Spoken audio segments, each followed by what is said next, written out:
Hey, who's going to be USC's Aaron Donald?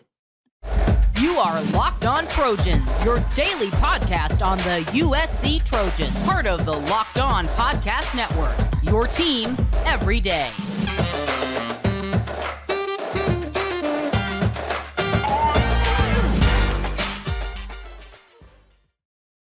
Fight on, everyone. I'm your host, Mark Holkin, and thank you for making Locked On USC part of the Locked On Network, your first listen every day, whether you're watching the show on YouTube or wherever you're going to download your podcast. Never forget this show is free, and always remember how much I appreciate your support.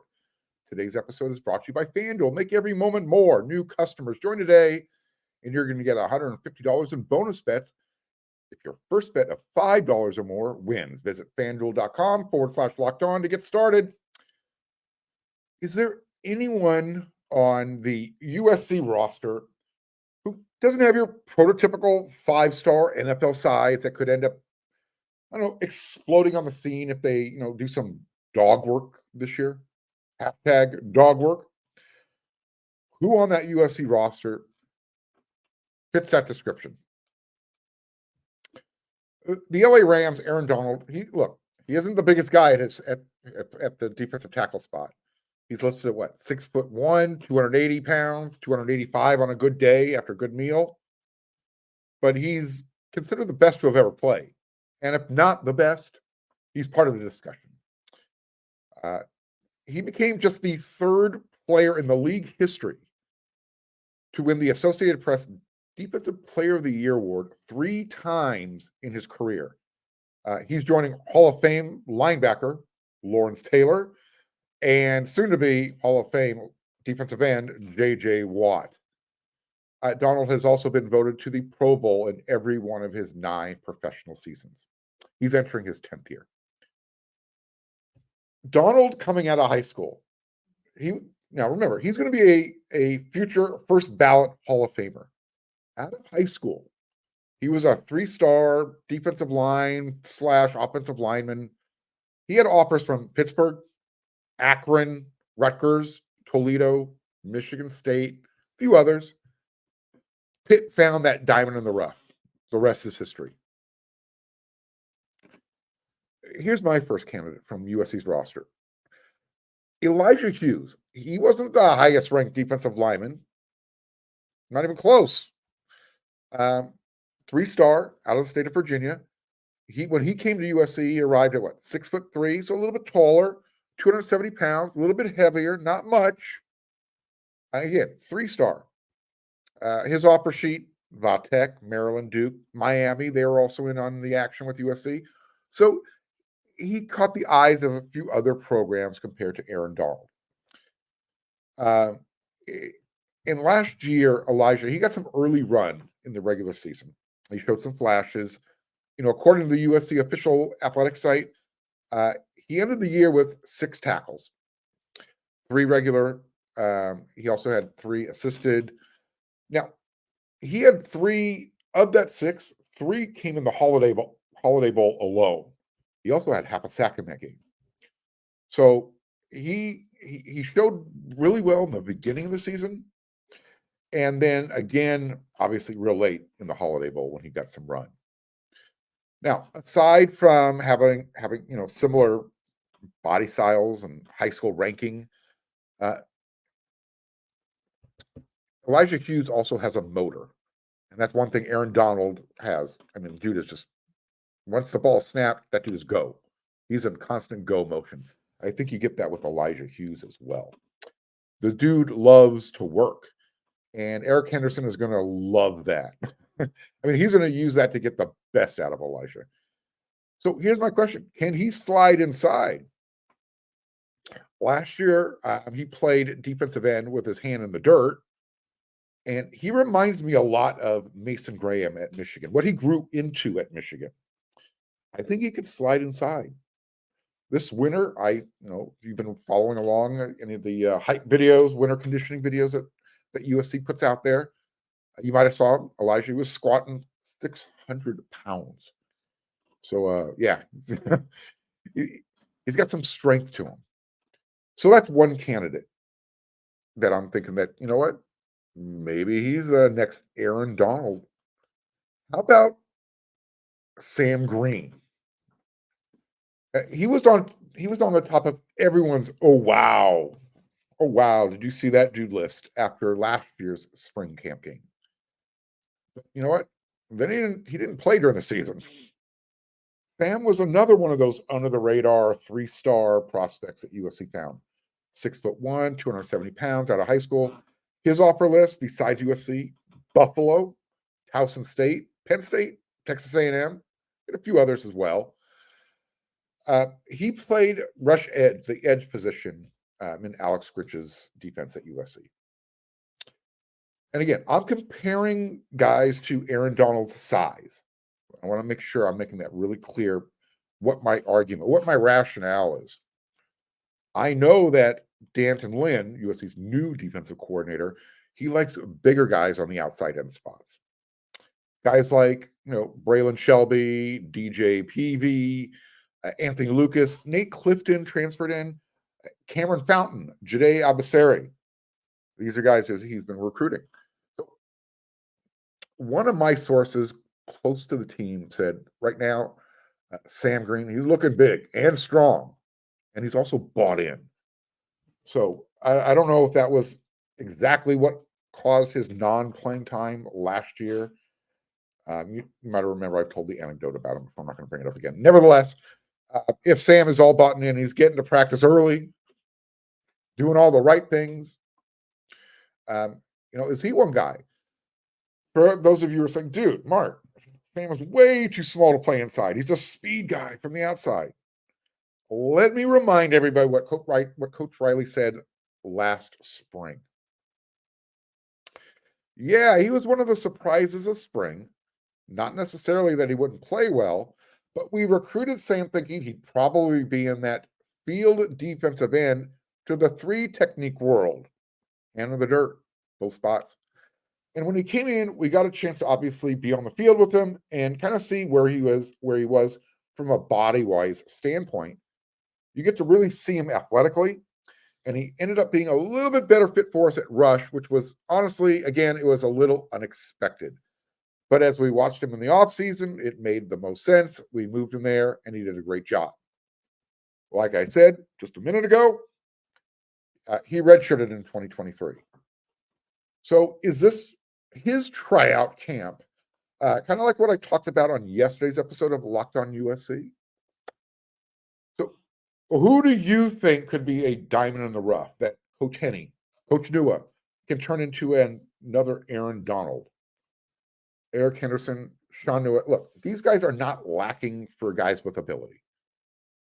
And no, Bear Alexander does not deserve to be on this list. Not when you're a highly coveted recruit coming out of high school, and definitely not when you're 6'3", 320 pounds. Isaiah Rakes, he's another 330-pound dude, highly recruited out of high school. That's why he's not on my list. So tell me, again, who is that diamond in the rough who can turn into the next Aaron Donald? Does USC have anybody on the roster like that? Let me know. Hit me up. If you like what you're hearing, you like the show, don't forget to subscribe. Don't forget to smash that like button like you're the Hulk. And don't forget that hit that bell notification button so you don't miss an episode.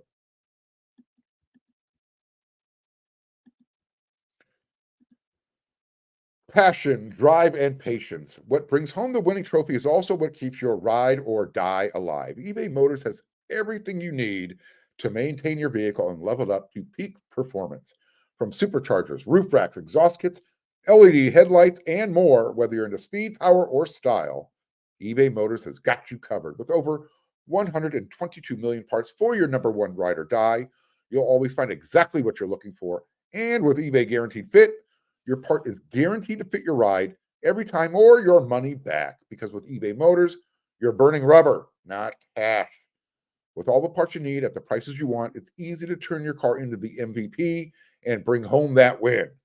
Keep your ride or die alive with ebaymotors.com. Eligible items only. Exclusions apply. eBay Guaranteed Fit only available to U.S. customers.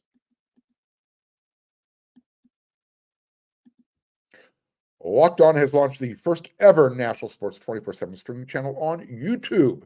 Locked On Sports Today is here for you 24 hours a day, 7 days a week, covering the top sports stories of the day with the local experts of Locked On, plus our national shows covering every league. Go to Locked On Sports Today on YouTube and subscribe to the first ever national sports 24/7 streaming channel.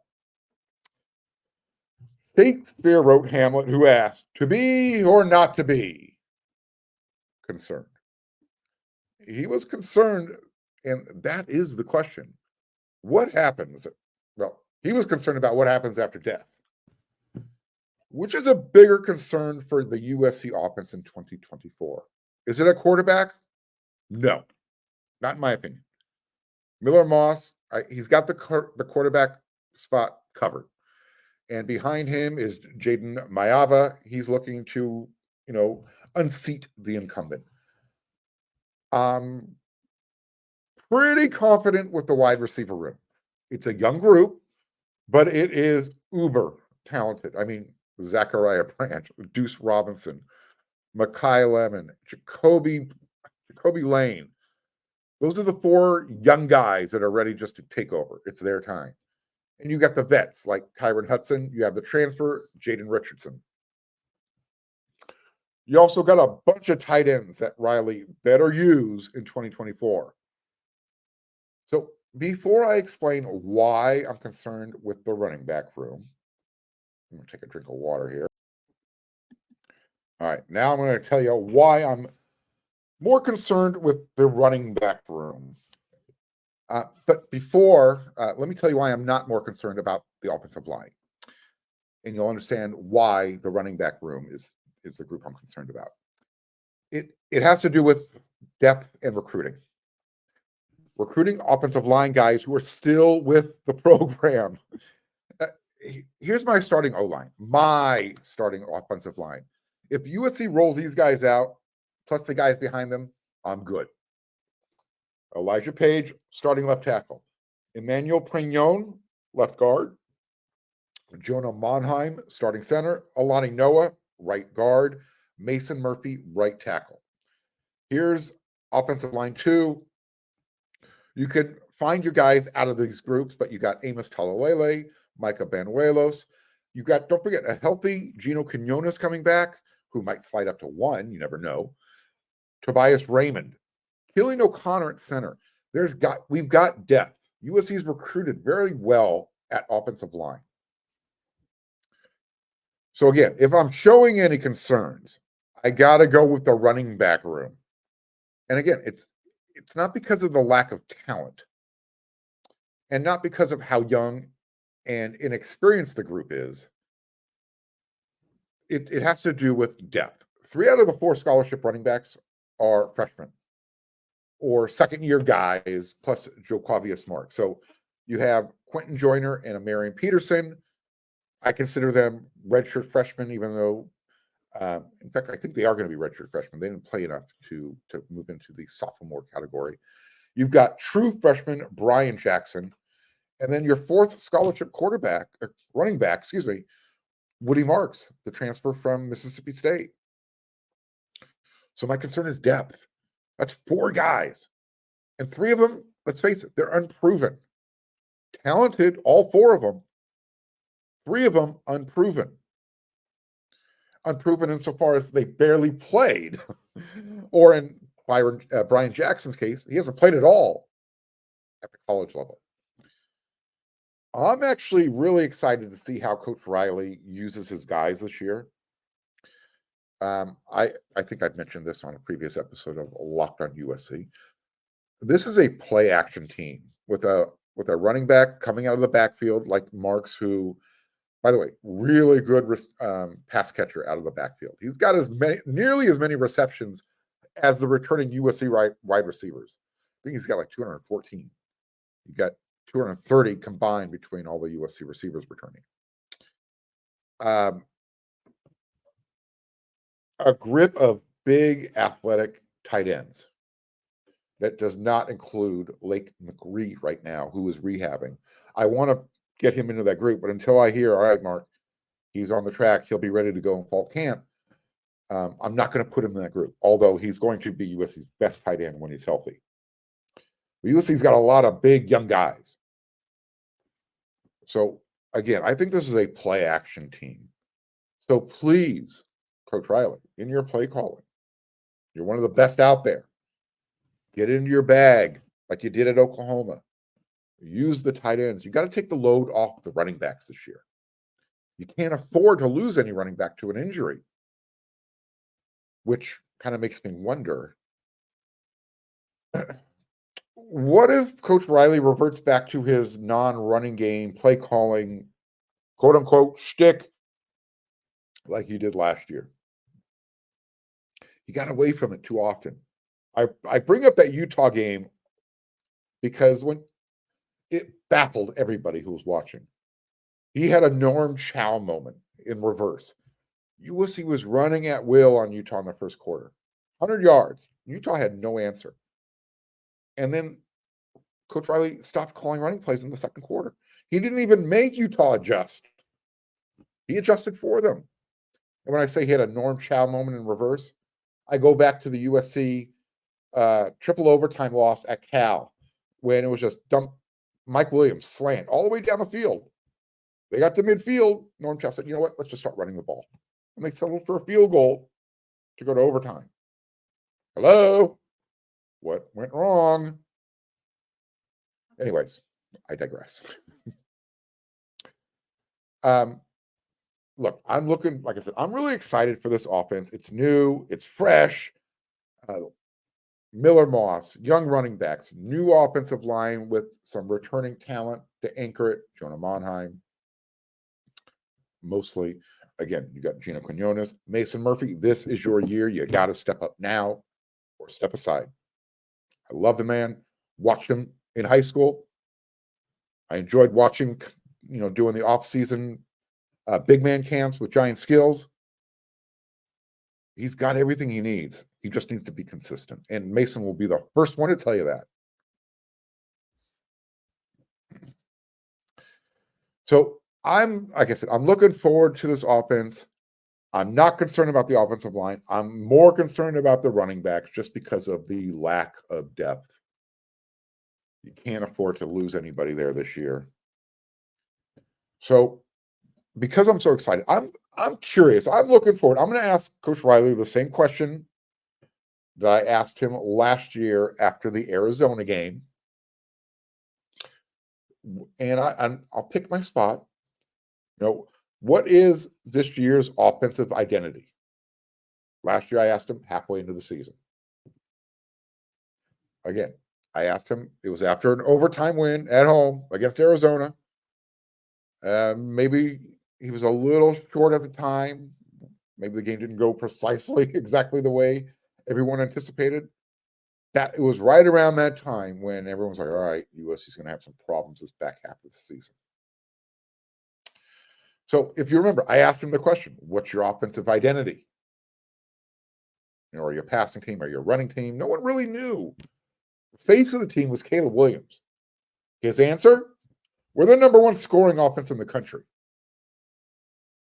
So we'll see what kind of answer we get this time. Again, I wasn't looking for a gotcha moment, but I recognized something was missing last year on offense.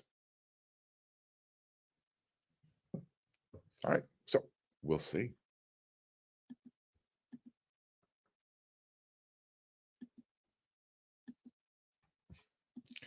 FanDuel.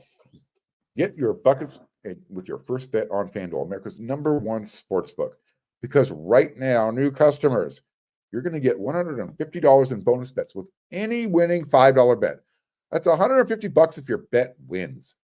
And you can bet on all of your NBA favorites and teams with quick bets. You want to get in on some live games, same game parlays? Jump on it. You can do it during the game. They've got exclusive prop bets, and they got a whole bunch more than that. So just visit FanDuel.com/lockedon and shoot your shot. FanDuel, an official sportsbook partner of the NBA.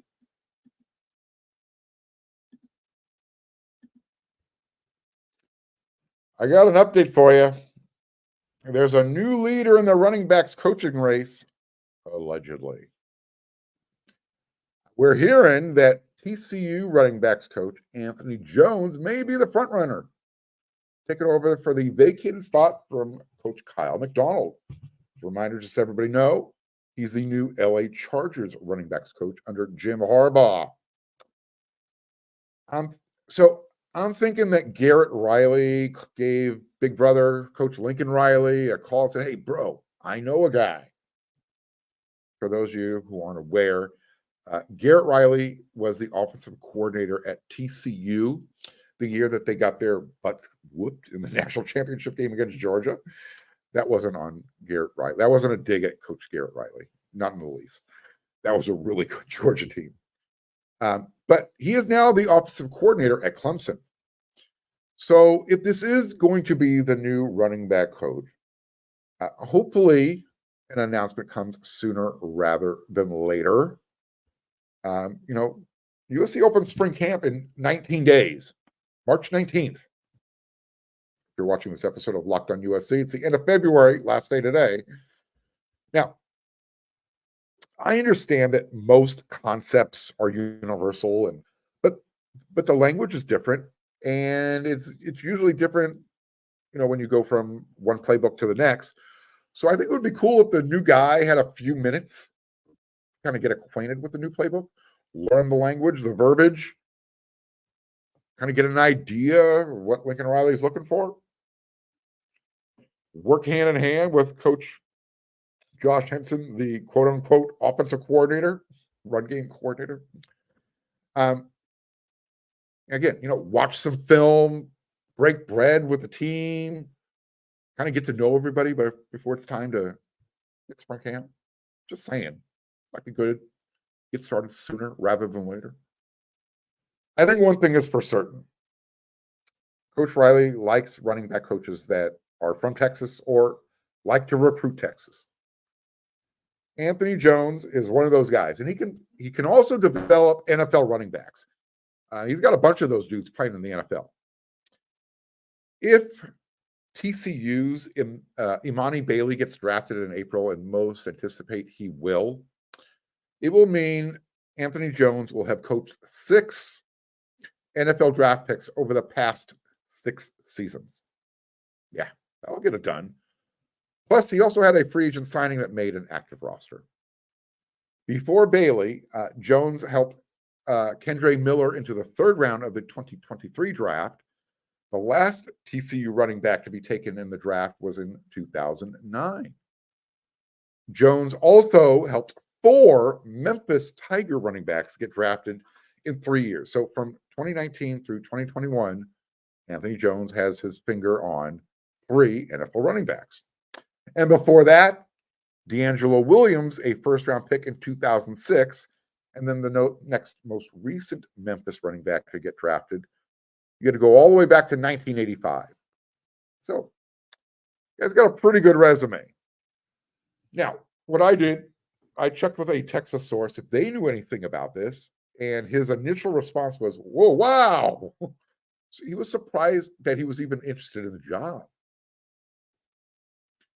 He thinks he'll do a great job, and he would actually probably take the job if offered. But he was surprised just to hear that his name was actually out there. You heard my my hot board list. It's on a previous episode of Locked on USC. Go check it out. And I'm still all in on the running back coach from University of Texas San Antonio, Julian Griffin. My rationale, it's really simple. He knows how to develop young running backs. What does USC have? Young running backs. He understands an up-tempo offense. His offensive coordinator was Will Stein before he got up and left to go to Oregon before last season. So look, if Lincoln Riley is going to stay married to the state of Texas for running backs, then, and I say this, and I don't mean say this in a mean way, step away from the nepotism suggestion. I'm not saying that's where you got the idea from Garrett Riley. Hey, you got to go get Anthony Jones, but you connect the dots. It makes sense. And I'm not saying he's not worthy of the job. I think Anthony Jones would do a heck of a job for USC. I'm saying get out of your comfort zone. And since we're on the subject of USC running backs, I got to bring this up. So, yeah, I'm saying go get Julian Griffin or Anthony Jones. You can't go wrong with either one. I don't know who's the front runner. I'm just passing along some news. Now, before we get out of here, I got to bring this up since we're on the subject of running backs. I'm concerned about the running back group. Depth-wise, we're talking about the running back coach in this segment. USC, tailback you. Did you know that the last time a running back that signed with USC out of high school, by the way, this note is courtesy of Eric McKinney from WeAreSC.com, but it blew me away. I had no idea. Or at least it just kind of just went over the top of my head. It just glossed over it, not even thinking about this. The last time USC signed a running back out of high school who finished his career at USC, Vavai Malapai, the 2016 class. Wow. Think about it. Stephen Carr, Marquis Stepp, Keenan Kristen, Brandon Campbell, Rayleigh Brown. They've all hit the transfer portal, transferred for whatever reason. This is why USC is constantly going back to the transfer portal, getting a veteran, experienced guy. Travis Dye, Austin Jones, Marshawn Lloyd, now Quavius Woody Marks. I mean, as a result, the Trojans will have a different leading rusher for the 5th season in a row. And as Eric McKinney points out, likely to be the 4th year in a row that it goes to a one-and-done back, assuming Jaquavius gets the workload.